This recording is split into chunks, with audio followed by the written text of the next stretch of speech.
اللهم صل على محمد وعلى آل محمد وبارك وسلم۔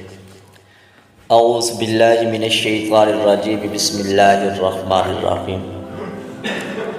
روزے کے مسائل اور فضائل چل رہے تھے۔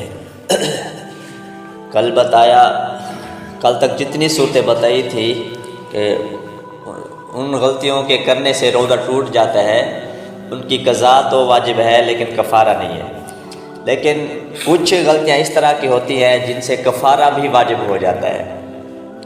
وہ پیچھے جتنی بھی صورتیں بتائی ہیں، اگر وہاں تو تھا کہ کسی مجبوری کی وجہ سے، اگر کوئی مجبوری نہ ہو اور روزہ بھی یاد ہو پھر بھی آدمی جان بوجھ کر کوئی چیز کھا پی لیتا ہے، تو اب اس پر روزے کی قضا بھی واجب ہوگی اور کفارہ بھی ہوگا۔ کفارہ بتایا تھا آپ کو، 2 مہینے کے لگاتار روزے رکھنے ہوتے ہیں یا 60 مسکینوں کو کھانا کھلانا ہوتا ہے۔ اسی طرح روزے کی حالت میں گھر والی کے ساتھ ازدواجی جو تعلق ہوتا ہے وہ قائم کر لینا۔ روزہ بھی یاد تھا پھر بھی جان بوجھ کے وہ کر لیتا ہے، تو اس صورت میں بھی کفارہ واجب ہو جائے گا اور قضا بھی واجب ہوگی۔ اسی طرح روزے کی حالت میں کوئی حقہ پی لیتا ہے یا سگریٹ پی لیتا ہے یا اس طرح کی اور جو چیزیں ہوتی ہیں پینے کی، ان حقہ اور سگریٹ کی قسموں میں سے، تو ان روزہ یاد تھا پھر بھی پی لیا تو کفارہ بھی واجب ہو جائے گا اور قضا بھی اس کی واجب ہو جائے گی۔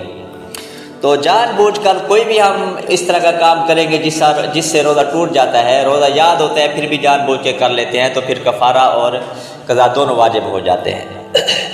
اور کچھ صورتیں ہیں جن سے نہ روزہ ٹوٹتا ہے اور نہ ہی کفارہ لازم آتا ہے، نہ قضا واجب ہوتی ہے، لیکن روزہ مکروہ ہو جاتا ہے۔ اس کی چند صورتیں ہیں۔ روزہ ہے، روزے کی حالت میں پیو پوش کر لینا، اور یا منجن ہوتا ہے وہ لگا لینا یا کوئلہ لگا لینا دانتوں کو صاف کرنے کے لیے، تو اس سے روزہ ٹوٹتا تو نہیں ہے، البتہ مکروہ ہو جاتا ہے۔ اسی طرح بلا عذر، ضرورت نہیں ہے، کوئی چیز چکھ لیتا ہے چکھنے کے لیے، چکھنے کا مطلب یہ ہے کہ زبان کے ساتھ لگا کے پھر تھوک دیتے ہیں یا کلی کر لیتے ہیں، تو اس سے روزہ مکروہ ہو جاتا ہے، کیونکہ ضرورت نہیں ہے۔ البتہ ضرورت ہے، جیسے گھر بیوی ہوتی ہے اور اس کا جو گھر والا ہوتا ہے وہ سخت مزاج ہوتا ہے، جھگڑالو ہوتا ہے، اب اس کو خطرہ ہے کہ اگر نمک زیادہ ہو گیا یا کم ہو گیا سالن میں تو پھر وہ آ کے مجھ سے جھگڑا کرے گا، لڑے گا، تو اس صورت میں وہ نمک چکھ سکتی ہے۔ چکھنے کا طریقہ یہ کہ زبان کے ساتھ تھوڑا سا لگا کے اور تھوک دے باہر یا کلی کر لے، تو اس سے روزہ مکروہ نہیں ہوگا۔ البتہ ضرورت نہیں ہے چکھنے کی پھر بھی وہ چکھ لیتے ہیں تو اس سے روزہ مکروہ ہو جاتا ہے۔ اسی طرح کوئی چیز منہ میں ڈال کے گھماتے رہتے ہیں یا چباتے ہیں تھوڑا بہت، جیسے کوئی تیلی منہ میں رکھ لیتے ہیں، ہر کسی کی اپنی اپنی عادت ہوتی ہے، تو اس سے روزہ مکروہ ہو جاتا ہے۔ اسی طرح روزے کی حالت میں غیبت کرنا، کسی کی آدمی غیبت کرتا ہے، اس سے بھی روزہ مکروہ ہو جاتا ہے، البتہ ٹوٹتا نہیں ہے۔ اسی طرح جھگڑا کرنا روزے کی حالت میں، یا گالم گلوچ کرنا، چاہے گالی انسانوں کو ہو یا جانوروں کو ہو یا کسی چیز کو بھی ہو، جیسے عام طور پہ راستے پہ آ رہے ہوتے ہیں تو درخت کی ٹہنی ہوتی ہے اس کو گالیاں دے رہے ہوتے ہیں لوگ، یا راستے میں کوئی چیز پڑی ہوتی ہے اس کو گالیاں دیتے ہیں، تو چاہے انسان ہو جانور ہو کوئی چیز بھی ہو، تو روزے کی حالت میں کسی کو گالی دینا، گالم گلوچ کرنا یا لڑائی جھگڑا کرنا، اس سے بھی روزہ مکروہ ہو جاتا ہے، ٹوٹتا نہیں ہے۔ اسی طرح روزے کی حالت میں کسی کو خون دینا، اتنا خون دے دینا کہ خود کمزور ہو جائے آدمی، تو اس سے روزہ ٹوٹتا تو نہیں ہے، البتہ مکروہ ہو جاتا ہے۔ یا آدمی کو ضرورت نہیں ہوتی، بغیر ضرورت ایسے وہ ڈرپ لگوا لیتے ہیں، بوتل لگوا لیتے ہیں گلوکوز کی یا کوئی اور پانی کی، رگ میں بوتل لگوا لی، لگوانے کی ضرورت نہیں تھی، البتہ اگر ضرورت ہے تو پھر تو لگوا سکتے ہیں، ضرورت نہیں ہے ایسے لگوا لیتے ہیں، تو اس سے روزہ مکروہ ہو جاتا ہے۔ اسی طرح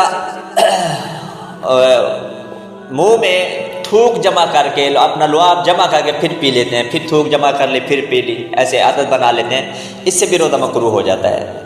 اور جب وضو کرتے ہیں تو ناک میں پانی ڈالتے ہیں یا کلی کرتے ہیں، اس میں مبالغہ کرنا، روزہ ہوتا ہے تو منہ میں پانی لے کے بیٹھے ہیں، یا ناک میں اتنا اوپر پانی لے جانا کہ اوپر تک پہنچ جائے، مبالغہ کرنا کلی میں بھی اور ناک میں پانی ڈالنے میں بھی مبالغہ اگر کوئی کرتا ہے تو اس سے روزہ مکروہ ہو جاتا ہے، ٹوٹتا نہیں ہے۔ البتہ اگر حلق میں چلا گیا پانی ناک کے ذریعے سے یا منہ کے ذریعے سے پھر تو روزہ ٹوٹ جائے گا۔ حلق میں نہیں جاتا ہے، ایسے منہ میں لے کے بیٹھے رہتے ہیں تو اس سے روزہ مکروہ ہو جاتا ہے۔ اسی طرح غسل جنابت ہو جاتا ہے، غسل واجب ہو جاتا ہے، غسل کرو، اس میں تاخیر کرتے ہیں۔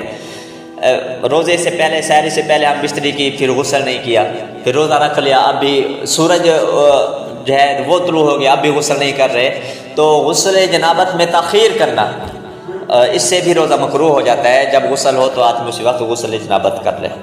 کل انشاءاللہ بتائیں گے کہ اکثر ایسے کام ہے روزہ ان سے نہ مکروہ ہوتا ہے نہ ٹوٹتا ہے، لیکن اب آپ سمجھتے ہیں کہ روزہ ٹوٹ گیا ہے، وہ بتائیں گے۔ اللہ تعالیٰ عمل کی توفیق عطا فرمائے۔